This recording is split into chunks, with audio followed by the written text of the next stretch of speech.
The letter effectively says that if you are a battery connection either at transmission or distribution and you have transmission enabling works, then you will be allowed to connect ahead of those works as long as you're happy to accept a non-firm connection. There are a couple of exceptions where there are enabling works required for things like building a bay to physically connect you in, or if it's something which is safety critical like fault level. But otherwise, this feels like it could be quite a big game changer.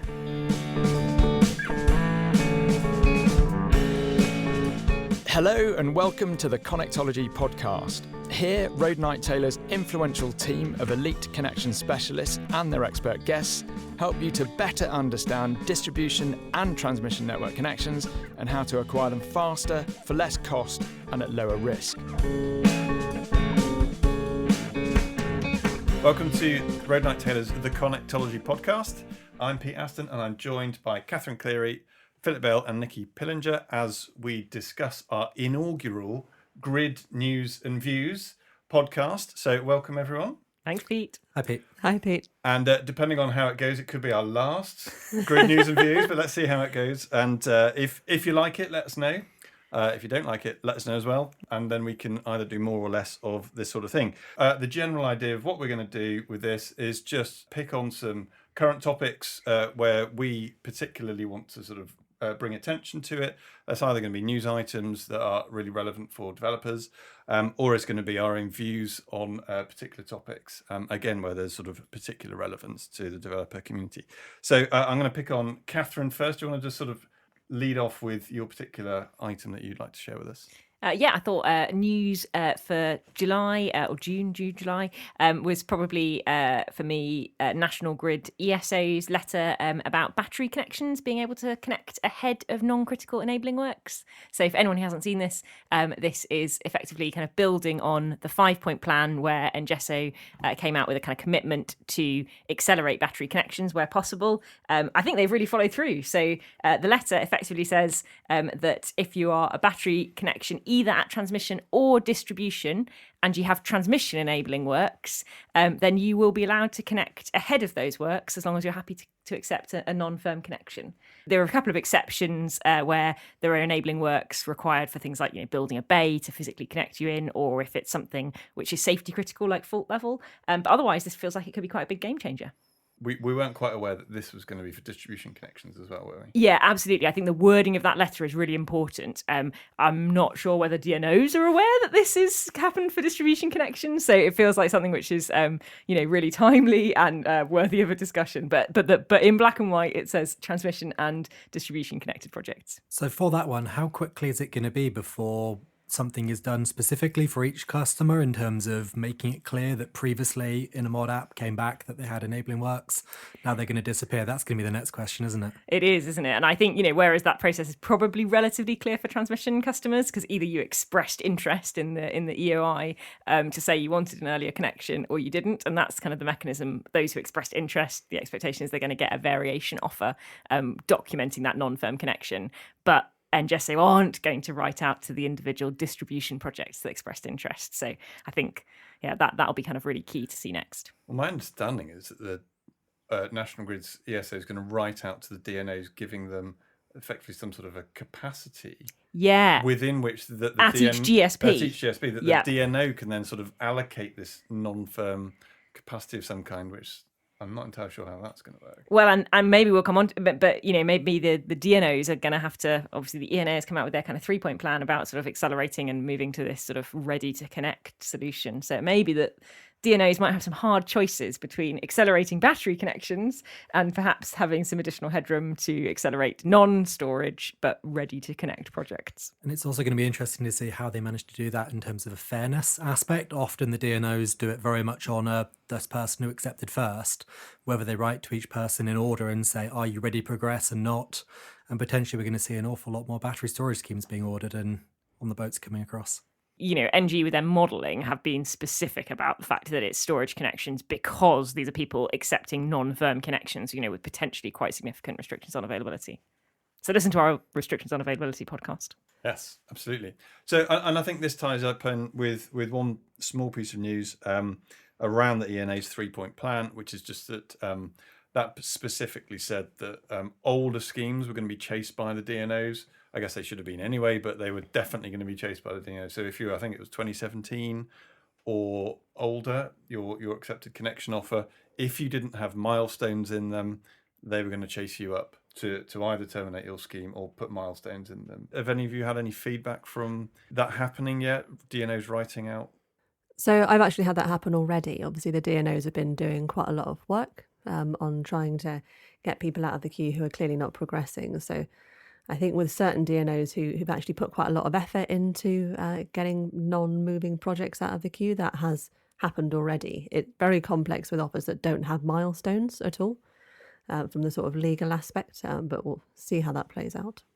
Obviously, that's a fairly interesting development because obviously people have been pushing the DNOs to do this for a very long time. But obviously the concern is there is a contract with accepted schemes, and how do they introduce terms and conditions into a contract that didn't have them already?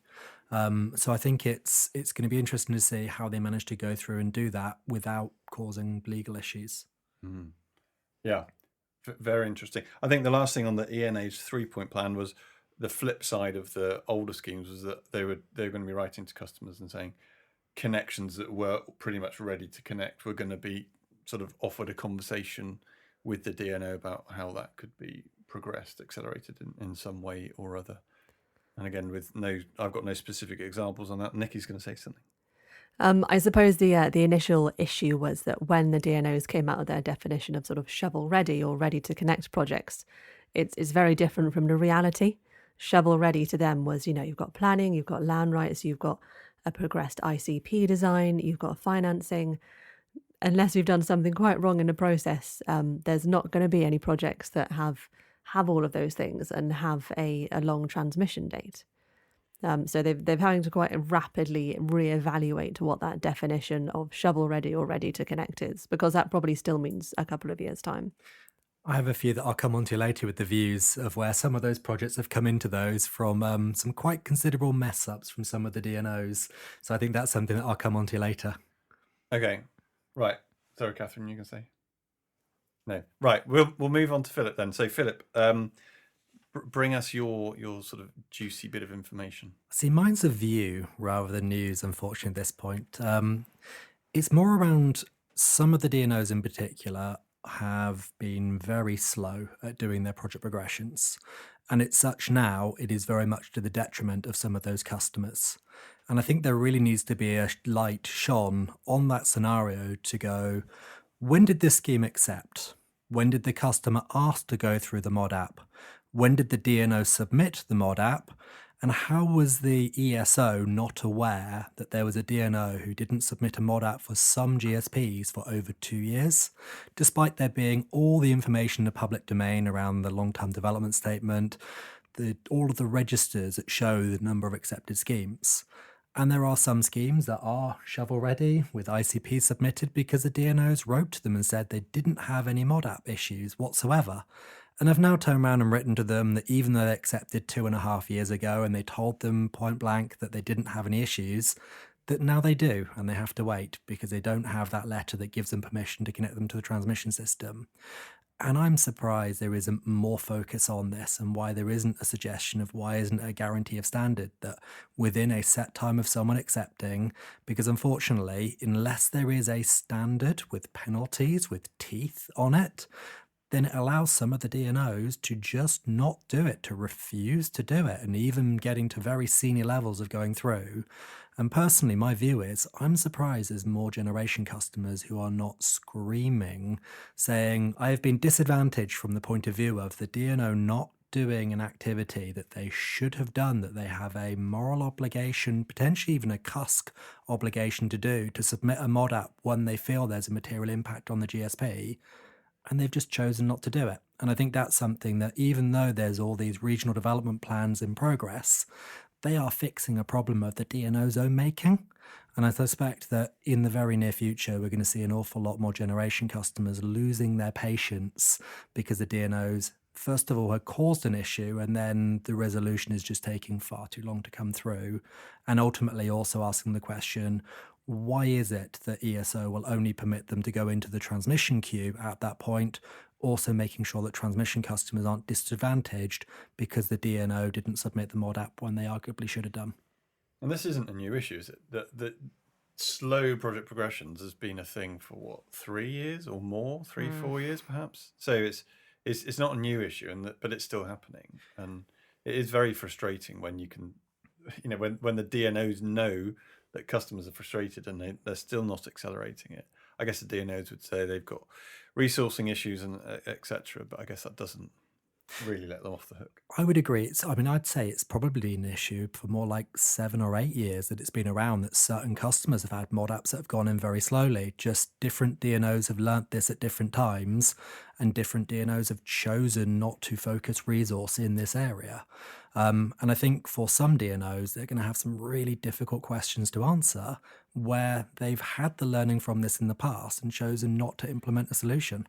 But do you think that the slow project progression process, slow mod apps by the DNOs, is one of the reasons why lots of developers have gone up to transmission connections? I think so. I remember we talked about this last year, didn't we? But in some ways, if the constraints on the network are predominantly transmission constraints, you are in a better position as a direct transmission customer. If the constraints are majority distribution constrained, then actually you're probably better off as a DNO customer, able to engage directly with the network owner who's in charge of resolving those constraints. I absolutely think that's true, Pete. And it's really key.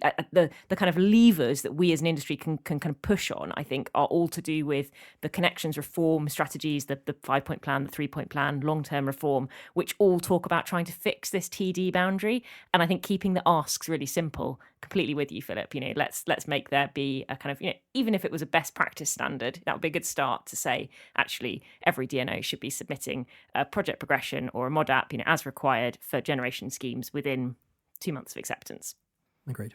And some of them have started doing that now. There's been a commitment from UK Power Networks, for example, that they're going to submit a mod up every 3 months, which is quite challenging because they'll submit one and then they'll be quite a lot of toing and froing between them and National Grid in terms of what that solution's going to be. I suppose just my input on this is about process within DNOs. So there's a lot of people within DNOs who genuinely do not know what the process for Appendix G, mod app, statement of works, project progressions, any of those processes should actually be. So it's kind of an education piece within DNOs as well as the sort of resourcing issue. And things not being put in quickly enough. It's simply a case that some DNOs and some engineers genuinely didn't know that one actually needed to be put in. Yeah.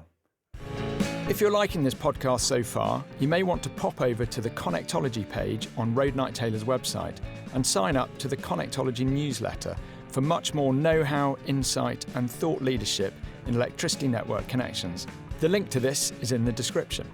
Don't miss out on any of the articles, explainers, videos, webinars and podcasts that Road Knight Taylor's Connectologists share to give you an edge and help you overcome your grid frustrations.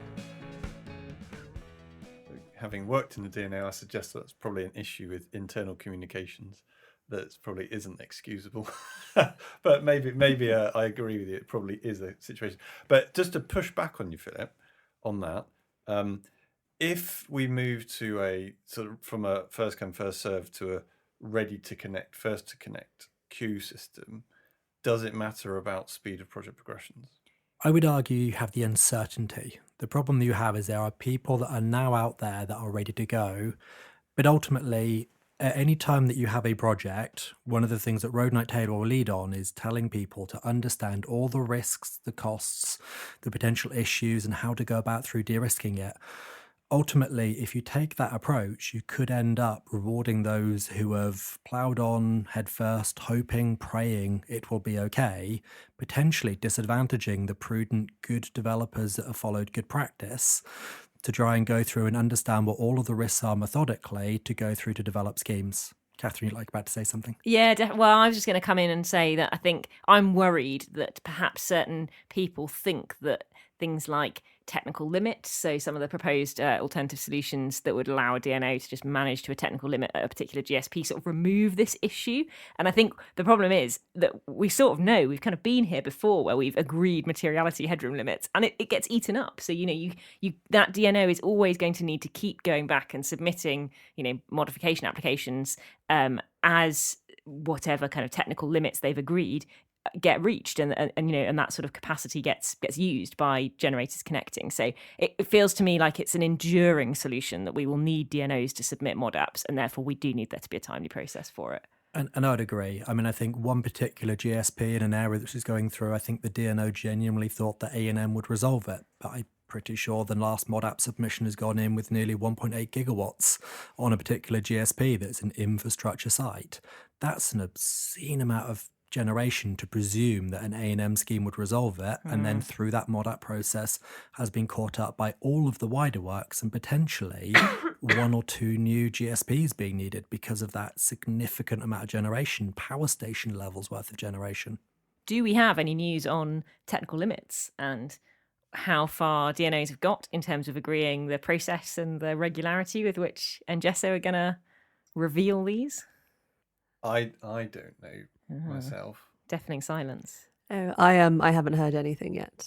UK Power Networks seem to be the ones that are the best at communicating this at the moment, and we haven't heard anything from them at the moment. I think there is a forum sometime in July that we'll have to have a check on what the date is.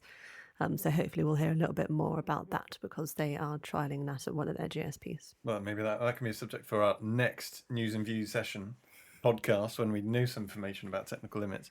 Okay, move on to Nikki now. I know, Nikki, you've got some thoughts around delivery of projects. Yes, so not so much news as a frustration, I suppose.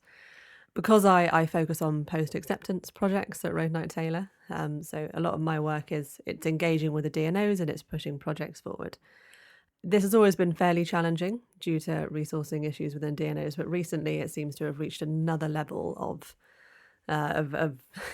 trying to actually get projects moving forwards being incredibly difficult, especially with SCR. So I think a lot of engineers have been sort of allocated to putting together offers for that surge of applications that still happened on April the 1st. So there were still quite a lot of schemes that submitted on April the 1st with the hope that they would get different costs or different curtailment. So yeah, my main issue at the moment is DNO resourcing, and actually being able to even get hold of engineers and being able to push through projects. At the moment, it's all very well sort of saying, oh yeah, we're going to enable early connections, but if you don't actually have any engineering resource to allocate towards getting that DNO design phase done and then taking the project through the ICP design phase, then it's going to be very, very challenging to actually connect anything. And this is kind of across all the DNOs as well. It seems to be slightly worse in some than in others. But it's very challenging to actually get projects through delivery in any sort of reasonable timescale at the moment. And potentially that could be significantly more challenging when there's this tidal wave worth of batteries that can now all of a sudden connect without the transmission enabling works or the wider enabling works that are needed, which then means that a challenging scenario at the moment may well become incredibly difficult. Yeah, because I guess from the DNO's point of view, maybe not unsurprisingly, that they've not been developing these projects that are stuck in a transmission queue. Why would they be if they've got dates in the 2030s? But like you say, Philip, all of a sudden they're then potentially have got huge amounts of schemes coming to them all in one go. The DNOs, in their defence, only have a certain amount of resource, so they'll inevitably be a timescale for them to deliver this. I think if you look back 2 years ago, there'll have been a handful of EHV projects that were connected in each license area. And then if you look through in the last year, that will have increased quite significantly. If we look in the next 2 years, there is a tidal wave worth of projects that are coming through that I think most DNOs would probably admit that are unable to resource appropriately. But it'll be interesting to see whether they are actively trying to get the engineers to try and increase that and whether they have full visibility of that. Yeah, I mean, that is the issue, is that due to the sort of scale of subsidy-free solar and batteries, it is mainly 132 kV projects that I come across at the moment. And especially if you need a tower replacement for that, that's a huge piece of work. And that's also, by the way, a huge piece of work that has very rarely been done within DNOs. There are not a lot of 132 kV tower replacements that have been done, or 132 kV tower mods. Or even, where you get connections that have got POC masts. These are things that have not been done by most people. So the process is quite unknown within the DNOs. Sort of big part of what I've been doing is going through and trying to learn that process and getting the risks from that process when not a lot of people have actually done it recently. There's also a limited pot of consultants out there. So there's 2 or 3 main consultants who'll do overhead line designs on towers and so on for DNOs. So you're all sharing. They're all sharing a limited pot of resources as well as internal and external resources. Okay, so delivery, major issues. So we'll have to keep an eye on that. Thank you, Nikki, for that one. I've got a few points for myself. First one is I've been sort of sitting on the solar task force. So this is a new task force set up by the Government Department for Energy Security and Net Zero. So they're looking to obviously do a big push for solar connections. So they have a target. I don't know if you guys know this, but they have a target for 70 gigawatts of solar by 2035. You come across that one before? Yeah, it's huge, isn't it? Yeah. So given our system demand is 50. given our system demand is 50, and so I wrote these numbers down in the first group session we had because I wasn't aware of this. So correct me if I've got this wrong if you know any better. But at the moment, there's about 15 gigawatts of solar connected. Does that sound about right? Yeah, I think that's about right. So they were then saying that there's about 10 gigawatts of solar with both planning permission and a connection agreement Interesting. out there. Agreement or offer. Connection offer out there, meant offer. So with planning and a connection offer, 10 gigawatts of solar in the planning process that hasn't got planning permission yet, and then another something like 60 gigawatts at pre-planning sort of scoping stage. So there's obviously enough within that to hit 70 gigawatts, but that's still quite a big ask by 2035. So I would say that obviously, whilst there's a lot of solar that's in planning, potentially not all of it will get permitted because of potentially good reasons as to why it shouldn't be permitted for going onto the system. And I think the other thing that we also need to keep a view on is that 70 gigawatts is a huge number for solar. But the reason why it's 70 gigawatts and not 50 or 40 is because to decarbonise, we need to use that electricity for heating and transport. And then obviously also linking back to Nikki's conversation around delivery, if there's significant uptake in demand in transport and heating, that's also going to need significant assets to be installed, often in urban areas where there isn't the generation drive and the reinforcement, which potentially makes delivery even more challenging for the next decade or plus. So they're huge numbers, and it's great to see that those numbers are published, a guide out there. And obviously that's the reason why I'm presuming they've come up with the 70. Yeah, and I guess quite a lot of that in the process is going to be some of these larger transmission connections as well, which I guess are really challenging from a planning point of view. You've got huge, hundreds of megawatts of solar in a relatively small geographic location. But one of the interesting things about this group, I think, is that so they're obviously the group's aware of the ESO's 5-point plan and ENA's 3-point plan going on. They sort of said that in the group, this was going to be a bucket for anything that's not yet been considered or picked up in any of the plans. So I think there's a real opportunity here to pick up things like super good transformer charging, which is something that we've gone on about a lot here, but it seems to have fallen down every crack so far and not been picked up by the significant code review. Or it was in there and then it got dropped. Hasn't been picked up by the ESO's charging reforms, as far as I can see so far. So it's a big issue, I think, that needs resolving, and there's maybe other things that could be picked up with that. But I think there's some real interest in this particular group. I think it looks like it's going to run until sort of, I think it's January or February next year. So we'll see how that pans out. And then the last thing I was just going to pick up on, and I suspect we've all seen this, is just a lot of the large-scale transmission reinforcements that have been in offers and so on for a while are now really getting pushed by National Grid Electricity Transmission and some of the Scottish TOs as well. So just things that I've seen come out recently in terms of like consultations coming out to like the Eastern Green links, which from Peterhead, Scotland down to Drax in England, that's now out. Then new 400 kV circuits from Norwich down Bramford and then Braintree.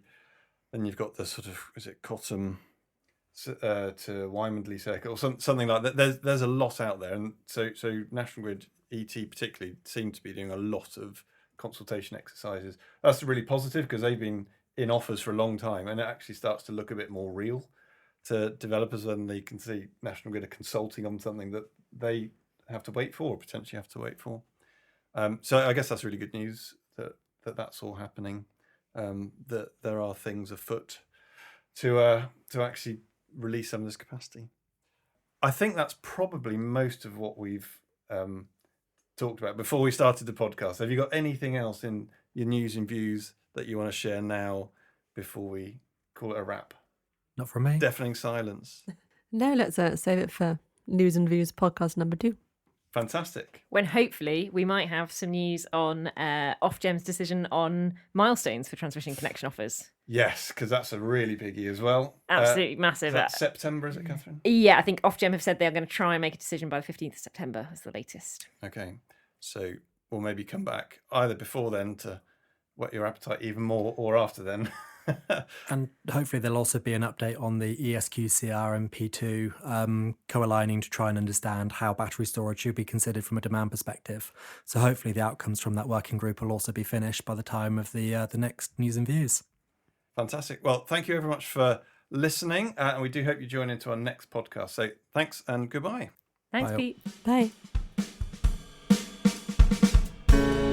Thank you for listening to this episode of the Connectology podcast. If you found it helpful, please share it with any of your colleagues or connections you think may be interested. And please do subscribe at Apple Podcasts, Google Podcasts, Spotify, or wherever you get your content. You can find out more about our services at roadnighttaylor.co.uk, link in the description, where you can also sign up to our free Connectology newsletter for more news and thought leadership in network connections. If, during this podcast, you found yourself wondering what it would be like to have a Road Knight Taylor connectologist in your life, please do email laura@roadnighttaylor.co.uk to find out how their game-changing skills and insight can change the game for you too.